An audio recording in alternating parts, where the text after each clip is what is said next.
देखो, फ्रीडम एक चाहत कहो या अदम्य प्यास कहो, हम सबको प्यारी लगती है और लगनी भी चाहिए, क्योंकि हम यहाँ मुक्त रहने, आज़ाद जीने और स्वतंत्र होकर जीने के लिए ही तो हैं।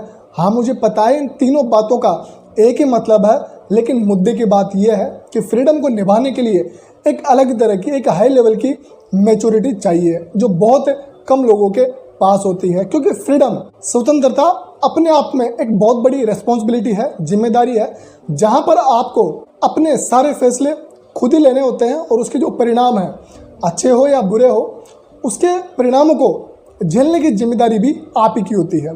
तो वहाँ पर इतना बड़ा जोखिम उठाने के लिए बहुत कम लोग तैयार हो पाते हैं। तो ज़्यादातर लोग फिर बंधन में रहना ही पसंद करते हैं। वहाँ पर उनको सुरक्षा, सुविधा, ज़िंदगी उतार चढ़ाव को दूसरों पर थोपने की जो सुविधा है, जो ऑप्शन है, वो हमेशा उपलब्ध रहता है। तो ऐसे लोगों की संख्या थोड़ी ज़्यादा रहती है। तो इस चीज़ का अनुभव आपने भी अपने आसपास ज़रूर किया होगा। यहाँ पर फ्रीडम के भी 3 एस्पेक्ट्स होते हैं, जो आप ध्यान से सुनना और समझना। ये तीनों बिल्कुल अलग अलग होते हैं। एक होती है नेगेटिव फ्रीडम, दूसरी होती है पॉजिटिव फ्रीडम, और तीसरी होती है ऑथेंटिक, प्योरीफाइड या स्पिरिचुअल फ्रीडम। यहाँ पर जो नेगेटिव फ्रीडम है, उसका मतलब ये होता है कि चीज़ों से मुक्त हो जाना। अब यहाँ पर कोई घटना, वस्तु, व्यक्ति या इस दुखद जीवन से मुक्ति पाने का प्रयास भी हो सकता है, और ये प्रयास सबके अलग अलग होते हैं। लेकिन ध्यान देने वाली बात यह है कि फ्रीडम को संभालना तलवार की धार पर चलने जैसा होता है। वहाँ पर जोखिम भी आपको बहुत ज़्यादा मिलेगा, तो आनंद भी बहुत ज़्यादा मिलेगा। और ये बिल्कुल सरल सी बात है, जहाँ पर जोखिम ज़्यादा होता है वहाँ पर चीज़ें, मौज मस्ती, आनंद सब कुछ ज़्यादा ही होता है। अगर मैं दूसरे शब्दों में कहूँ तो जो इंसान मौत साथ लेके घूमता है, वही मौज में रहता है। अब ये बात आप कितना समझ पाए मुझे नहीं पता, लेकिन मुझे तो काफ़ी पहले ही समझ में आ गई थी। तो मैं मौत साथ रखता हूँ और मौज में रहता हूँ। अब बात करूँ पॉजिटिव फ्रीडम की, तो पॉजिटिव फ्रीडम का मतलब ये होता है कि मान लो आप पेंटर बनना चाहते हैं, कवि बनना चाहते हैं, क्रिकेटर बनना चाहते हैं, सबके अपने अपने शौक होते हैं, आप कुछ भी बनना चाहते हैं, तो वहाँ पर वो बनने के लिए आपको अपने परिवार से संघर्ष करना पड़ता है।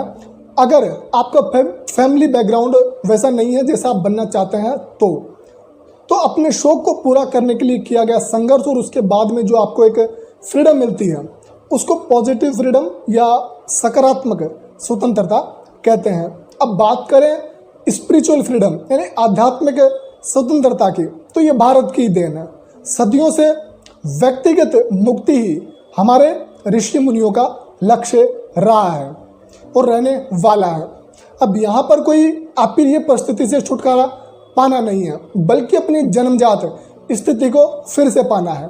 क्योंकि हम जन्मते तो मुक्ति के साथ ही हैं, आज़ादी के साथ ही हैं, फ्रीडम के साथ ही हैं, लेकिन हमें बाद में सामाजिक बंधनों में, सामाजिक कुरीतियों में, रूढ़ियों में, परंपराओं में, रीति रिवाजों में, सामाजिक सोच में बांधा जाता है। और भी पता नहीं लोग किन किन बंधनों में बंधे हुए हैं, मुझे नहीं पता, क्योंकि मैं तो एक आज़ाद परिंदा हूँ। तो यहाँ पर जो ये स्पिरिचुअल फ्रीडम है, ये भारतीय दर्शन और हमारी जो आध्यात्मिक प्रणालियाँ हैं, ये सभी आत्मिक यानी खुद की व्यक्तिगत जो है स्वतंत्रता है, उससे ही प्रेरित है।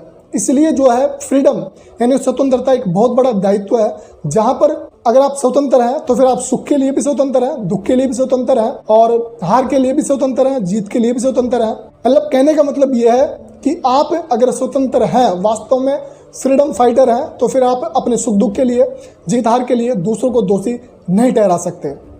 इसके लिए मान लो आप एक स्वतंत्र इंसान है, जैसे मैंने बताया, तो उसके लिए एक मजबूत कंधे चाहिए, एक अटूट आत्मविश्वास चाहिए, जिगरा चाहिए, और इन सभी को संभालने के लिए क्या चाहिए? एक मजबूत मन चाहिए, जो हर किसी का नहीं होता है। हमें बनाना पड़ता है, करना पड़ता है, ज्ञान से, विजडम से, विवेक से, धैर्य से, विश्वास से, खुद की शक्ति से।